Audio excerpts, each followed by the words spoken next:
因为即阵啊地动加上天气较无稳定，这嘛造成台中去梨山的中环便道定定咧放，抢修了后有拍通，啊毋过昨昏伫17.8公里的所在又搁放去。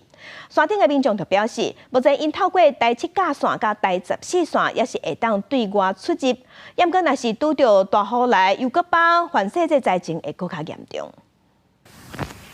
大粒石头为山壁放落来，道路全拢是大细粒石头，完全看落去路面，真无简单通车的中环的便道，搁发生崩落。这是上边坡的，还有2棵树已经。高管干部团赶紧出动重机区，想要清除道路，台中通往梨山的中环便道。经过0403地动了后，因为落雨加上一直有地动尾，造成卡接有路石崩落。高管干部团表示，最近一摆封闭是伫梨山，到礼拜拢总进场，9礼拜畅通。到开放通车放出了后，17.8公里的所在，搁发生崩落。目前公路段派遣机具由东西两侧同时施作，因量体过大，那今日下午4点半暂时无法开放。那视明天抢修的状况之后再评估。高管干部团表示，崩落的长度大约40公尺，土石量真大，所以将30尾仔4点半的帮助取消。5月初一敢是会当通行，爱看天气甲路况。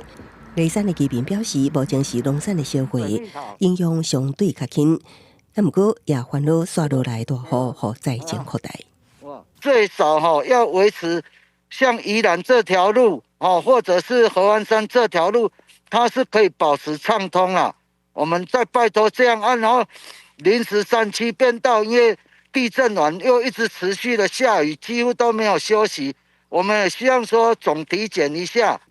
罗正桥表示，梨山地区目前透过第14线甲第7架线会当对外联系，也毋过爱用更较侪交通甲时间成本。高管干部团表示，目前伫高管甲梨山拢有机会提名，就状况都会机动抢修。记者综合报道。